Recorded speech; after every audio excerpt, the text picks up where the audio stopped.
What's going on, you guys? This is Austin with Proclaim Power Wash. We're going to be showing you guys how to make U-bolts today. We're going to be making U-bolts out of 3/8 steel. It's hot rolled steel, and we're going to be making them to strap our flatbed down to our bed of our truck. Again, remember, I'm not a professional. This is just me doing stuff for myself. Try to save a little bit of money, and maybe you guys do too. Another reason I built these U-bolts, I couldn't find them anywhere. The sizes that I needed, they're kind of off sizes, and just nobody had them in stock. So anyways, that's what we're gonna be doing today. Stick around and learn how to make your own U-bolts. All right, so in order to make these U-bolts, you're gonna need first some 3/8 rod or whatever size you would like. We're using 3/8. I think it's more than enough. Measure the, let's see here. So I have one already made. So you're gonna measure one side, how tall it needs to be able to go up the side of wherever you're sticking it. So like if I were sticking it on here, you would measure this gap here. That's gonna be your bottom piece. You're gonna measure the height and how far up you need the threads to go. So if you need it to be 15 inches long, you're gonna have to cut it at 15 plus 15 plus however wide this is, which in my case is 3. So that's gonna be 33 inches. And that's what you're gonna cut it to. And after you cut it, what you're gonna wanna do is take it over to a grinder, and you're gonna put some chafing on the end, or however they call that, not sure. Anyways, you're just gonna grind it down. It's gonna make it easier to get the dye on there, to put some threads on it, versus if it's just flat like this, it's gonna be really hard to get that dye started on there. So you just wanna grind it down just a little on the edge, nothing too crazy. Just use your best judgment when doing that. After that, you're gonna use the dye, get them started, run your threads down as far as you need. It's not really critical. You definitely wanna have more than less. It's easier to put more now, because once you bend it, it's gonna be kind of hard to turn the dye, and you'll see what I'm talking about whenever we get into it. So anyways, yeah, that's what it's gonna look like. And then lastly, you're gonna put a bend on it. And that's how I bent this. All I did was marked it. So I knew I needed 15-inch legs, and I needed 3 inches here. So I marked straight in the middle, went 1.5 inches both ways. That gave me 3 inches there. And I just bent it and bent it. All right, let's get into this. I'll show you guys how to make them now. So we've determined we need a 32-inch bolt, U-bolt. Basically that just means we need 14-inch U-bolt, but it's gotta be 14 on both sides. Plus we need a 14-inch space here. So we're gonna go ahead and measure out 32 inches.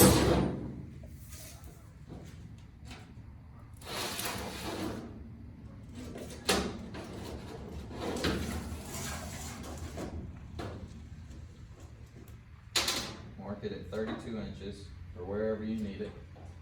And then we know we need 14-inch legs. So what we're gonna do is come to the center of 32. That is 16. And if we need 14-inch legs, we'll put a mark at 14, and then we'll go to 18. So that's gonna give us a 14-inch leg, 14-inch leg, and a 4-inch center, and then our 32 cut line.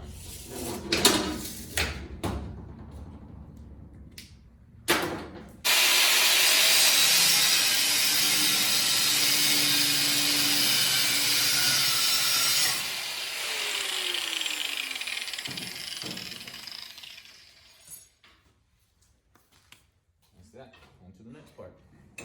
Next, we're gonna put that edge on there I was talking about.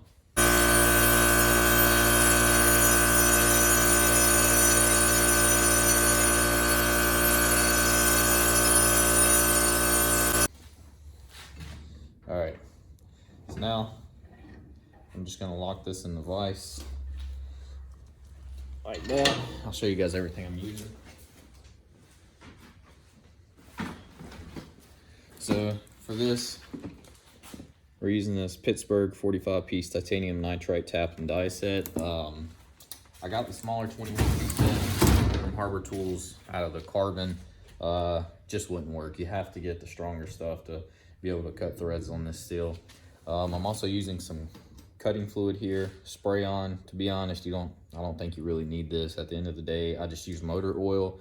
But when I went to buy some stainless bolts to go on these, there was a minimum to use my credit card, so that's why I picked this up. That's the only reason. This is the 3/8 die that I'm using. This is 3/8 by 16. This is the SAE set of taps and dies. So anyways, all you do, throw your little cutting fluid on there.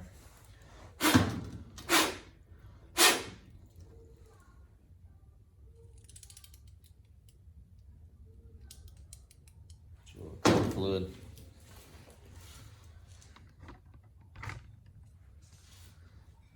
And then you want to make sure you apply even pressure when you're starting this.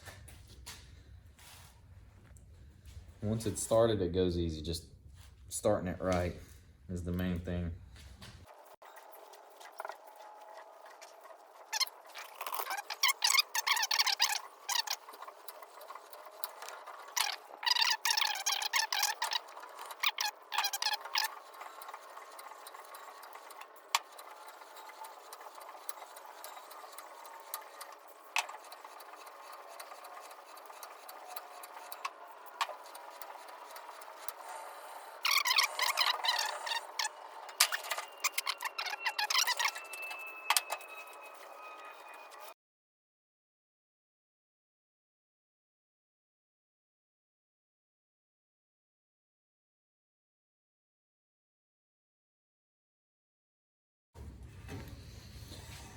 All right, that's that.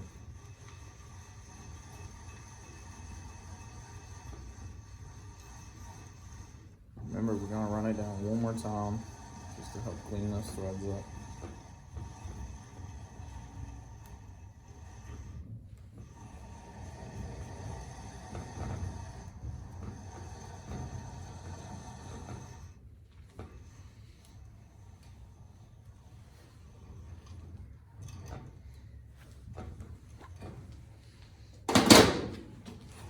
All right, what you should be left with now, a rod with 2 threaded ends.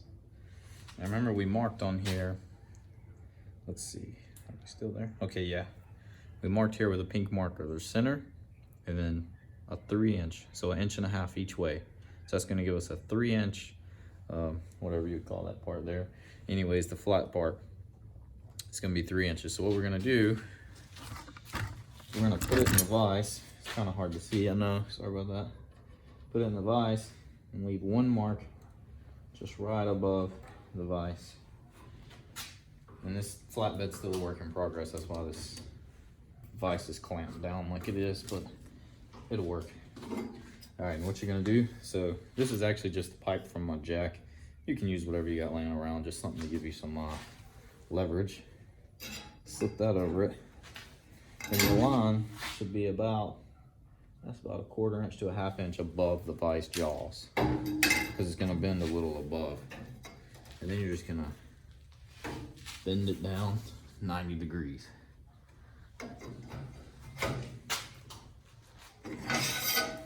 And that's how that should look, bent 90 degrees. So that's the first bend. What we're gonna do is put it in there like that.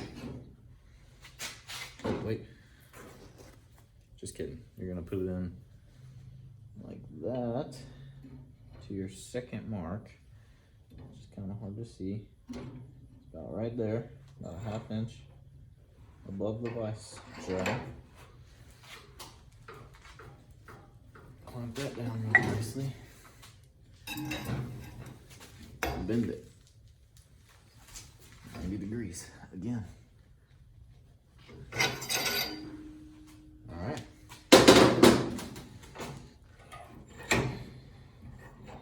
Now what you, oh, you know what? I just couldn't find what I needed online or in any stores. I went to 6 stores, I think, couldn't find any.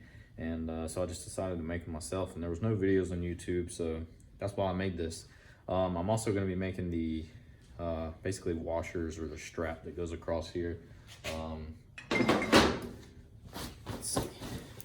I'm gonna be making that out of this flat bar I got here. So basically I'm just gonna cut a 4-inch section, mark the holes, drill them out at 3/8, maybe a little over 3/8, and yeah, that'll be it. And I got this video helped you guys. I know I couldn't find anything. I go to YouTube for everything, and I just couldn't find any good videos. There were videos, just not any detailed or good videos showing you how to do it and what you need kind of thing. So that's why I put this out there. If you guys like this, if it helped you, drop a like, maybe subscribe. I may get into doing more stuff like this. We do a lot of DIY stuff around here. Me and actually built this flatbed. This truck was wrecked. You can see it a little damaged up there. So we actually fixed all of this, got the frame fixed, built the flatbed, installed the lights, got the door fixed over there, and it's a clean title. We're gonna be in this truck for less than half what it's worth. So if you guys like this stuff, would like to see more of this stuff, just again, drop a like and subscribe, and I'll leave a link to all the tools that we used in die taps and dies, cutting fluid, maybe some rods if I can find those online. I don't know, maybe you guys like buying stuff online. It's pretty easy, convenient. I'll try to leave a link to everything that I used in this video, and yeah, hope this helped you guys. Have a good day.